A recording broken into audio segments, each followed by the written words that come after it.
lots of serving pieces, and I think it's just beautiful. Not a chip on it. I think this probably belonged to Lucy Lawrence. I'm not 100% sure about that, but I think that's who it belonged to. So I'm hoping that finds a home tomorrow.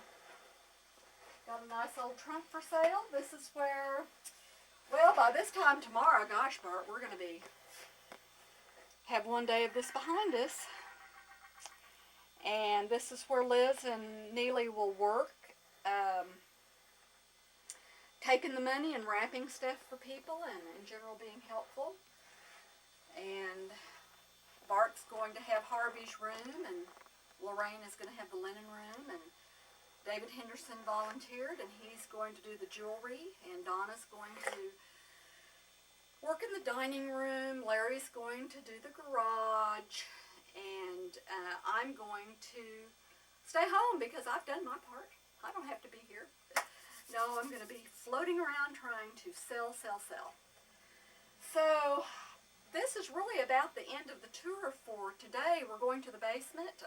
Okay, we're going to take a little, we have to go to the basement. Well, okay, let's just follow me.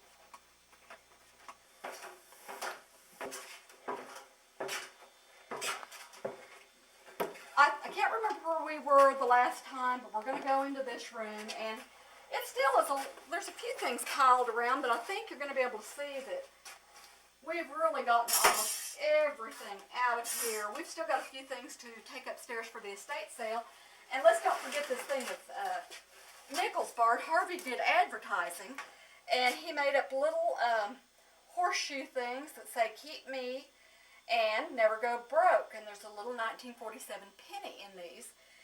And there's a whole box full of them, and we decided that it'd be fun to give one to everybody that comes and buys something from us. So they'll have good luck, and just kind of a fun little thing. But I don't know if you can see back here, Bart, it's pretty dark. But you can actually walk. I don't know why that light's not coming on. I guess that thing upstairs isn't on. And I don't think you've got enough light to, I don't want to put these down because I'll forget to take them upstairs. I don't think we have enough light to take that little journey again in through there, so let's just not even do it. But that's all been cleaned out. Of course, there's still stuff in there. We just, because for safety reasons, we're only doing the estate sale on the first floor and the garage. Because I don't want people coming down in here and somebody getting hurt, because it's just too tricky. I don't think you all got to see the tool room and shop room last time. And I'm really sorry that you didn't, because this represents many hours of work, and it was just one of those things that's unreal. It's just unreal to imagine the kind of stuff and the number of tools. Now, Harvey and Lola, as Lorraine was saying, how many gloves does a person need, or how many scarves? Well, if they had one of something, they had 100. So we might ought to take that lamp up to sell. But then we need light down here in this basement too. You can't see anything. This has actually been pretty well cleaned out. Although you're seeing a lot of stuff, lots of nails, and a lot of tools that some of them that we don't really know what they are. So we don't like selling stuff that we don't know what it is or what it's worth. So we're just not going to sell all this stuff at this sale. We're going to have to probably have a separate tool sale or figure out something to do with this. But I'm sure that Harvey had a lot of good times down here in this room. But after he passed away, Lola just, she didn't know what to do with it, so she kept it. You could never walk in this room, ever. There were trunks and just so much stuff that it just defies the imagination. Come on with me, Bart.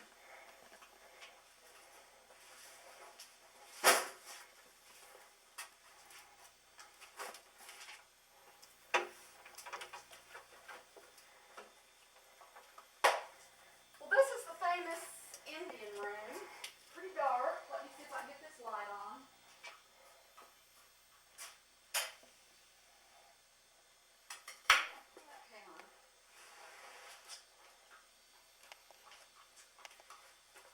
as you know, the last time we talked, I was trying to get ready for Sotheby's to come. And they did come. And we sent almost the entire Indian collection to the East Coast. Some of it went to Sotheby's. Some of it went to Dawson's. It was part of it in the live auction, part of it on an internet auction. We were their first almost experiment with their internet auction with Sotheby's and Dawson's, and they're connected. So that was highly, highly, highly successful. It was a wonderful experience for me to get to go to New York and to actually go to an auction like that, and to talk to people and to tell them about Lola. And at Dawson's auction, which was really fun, that was later than Sotheby's, they did a documentary, and it was for Polish television. So I got to talk just like I am now, talking about Harvey and Lola and all the Indian things. But then they were cautioning me to be very careful about what I said, because the Indian stuff is so sensitive. They had threats to burn the place down. They had the police on notification that the auction would try to be stopped. But it wasn't, didn't have any problems, and had a wonderful time, and really got a tremendous amount of money for Lola's things. So that was a large part of the job, was getting that done. And it was probably the most valuable asset that she had, other than her stocks and bonds and her cash. This is just a few things. This was a beautiful basket. Sotheby's saw this and went, "Oh my God, we can't believe you have one of these." Until they picked it up and looked inside, and you can't, I don't know if you can see or not, but it has what's called dry rot. And they just pitched it to one side and said it's worthless. But it would have been about a $15,000 basket, and too bad. We had a zillion baskets, and we sold all of the baskets, but that one I'm still trying to figure out what to do with, because I think it's got to have value to it. And I don't know if that dry rot can be treated or not, but they just were like, forget it. But anyway, we're pretty proud of this room.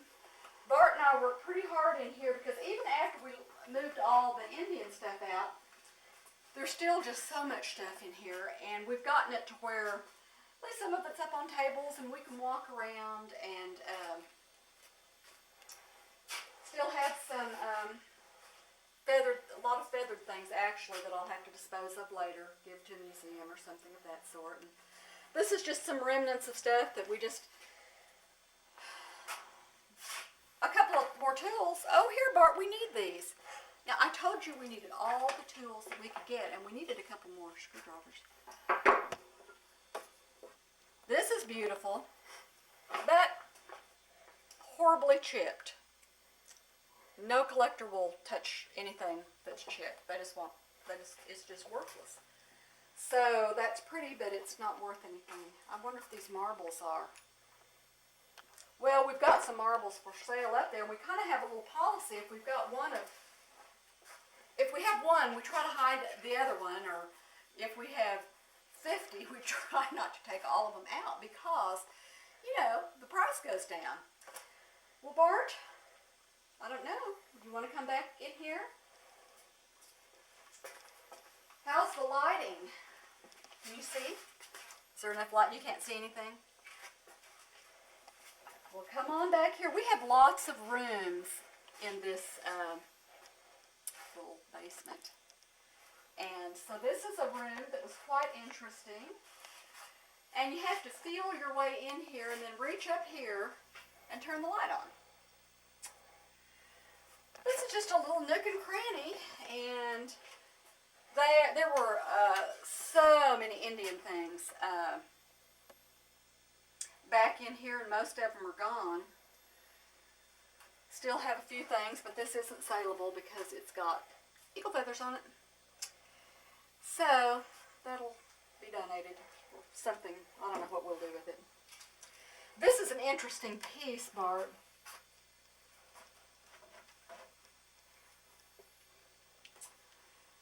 This little piece of just looks like, well, I mean, it's just, you know, a branch off a tree or something. Little tag taken from Inner Sanctum of the Spiral Mound, 1934. Well, that's kind of scary. You're not supposed to be, it's illegal now to do stuff like that. And so this will have to be donated to a museum. You can't sell it. Oh, you could if you want to do something illegal, but hey, you know, but I'm not like that. Because I don't like, you know, the thought of spending the next 20 years behind bars. And I can't read what this tag says, but it's an interesting tag, but I can't read it. It says something about timber that kept up the inner chamber of the mound.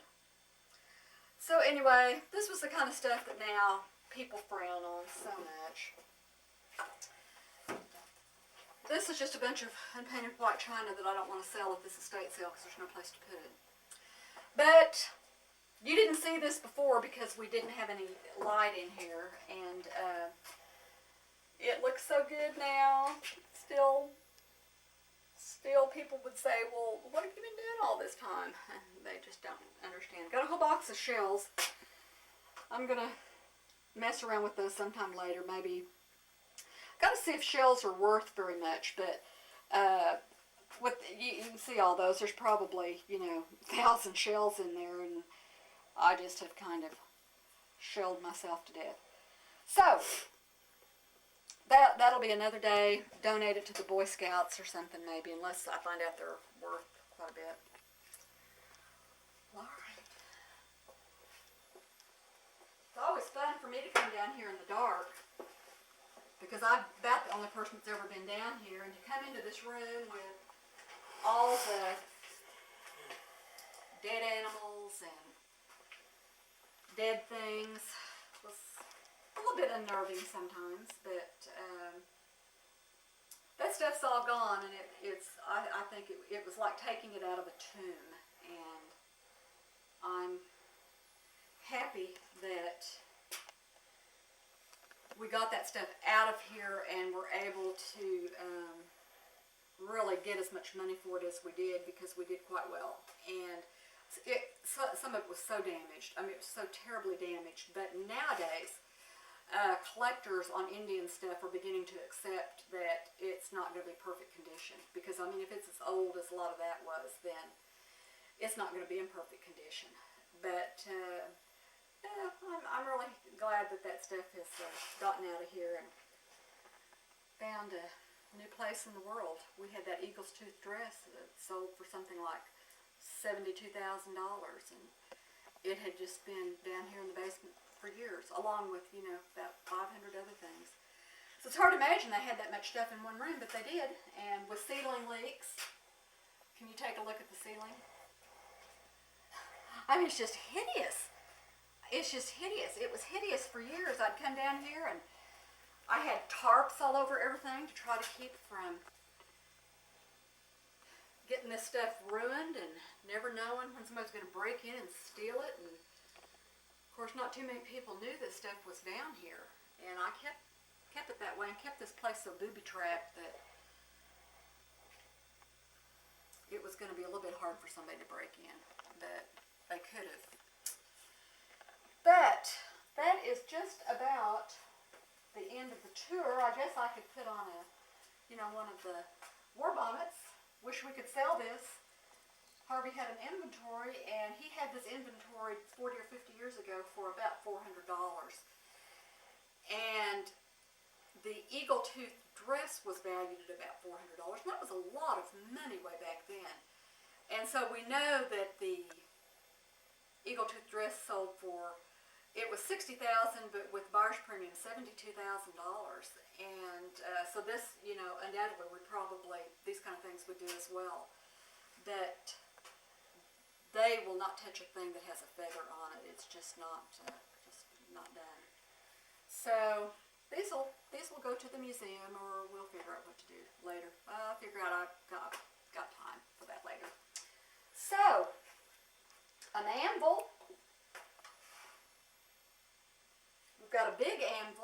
sale out in the garage. We're hoping to get about $400 or $500 for, but that may be wishful thinking. But they're actually quite valuable, as we found out last night on the internet. We find stuff and we run home and we step on that stuff on the internet, and then Bart can't get up the next morning to get back down here, and I have to beat him. But we seem to have gotten it done. If it wasn't for Bart, I would not have gotten this done. So thank you, Bart, very, very much. He was going to come up and spend, not even a week. I said, Bart, I'm going to do this estate sale. The estate sale people think this is a bunch of junk, and they don't want to do it, and I've got to get this house ready to sell, and it's just really hard. I'd have to be down here working anyway, and so come up and help me. So Bart says, okay. So he said, I'll stay until next Thursday. Oh, next Thursday? It won't take us that long. I said, I think we can knock this out in about 3 days. Well, it's been at least 6 or 7 weeks that Bart's been away from home, and up here coming down here, we've been down here almost every day. Sometimes he's gone home, and we had Thanksgiving, and so there have been periods of time that, 3 or 4 days that maybe we wouldn't work, but we have put in just an enormous amount of time dragging stuff out of every nook and cranny under the house. Bart's excavated, found things that I'd never seen before. And we will probably still find things we've never seen before, because there are too many hiding places, and Lola was a very, very tricky little lady, and probably Harvey was too. But, Bart, that ring that I've been looking for, I think I see something shining up there. Let me see. See, she could have hidden it right up there and just put that tile right back up. No, that was just a little dirt. Well, okay. It is 12:30, and we have got to go. So,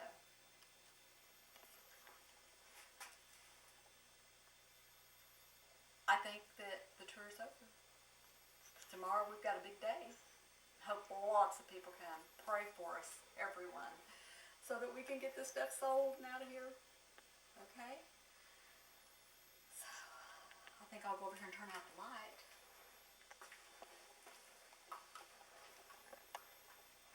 And, oops, just in case anybody wants it, it's a rattlesnake hide. Oh, I guess Sotheby's didn't want that. Oh, well. We'll just lay that there. We've got a few more things that Dawson's may take an auction. I don't know if they'll want any of that or not, but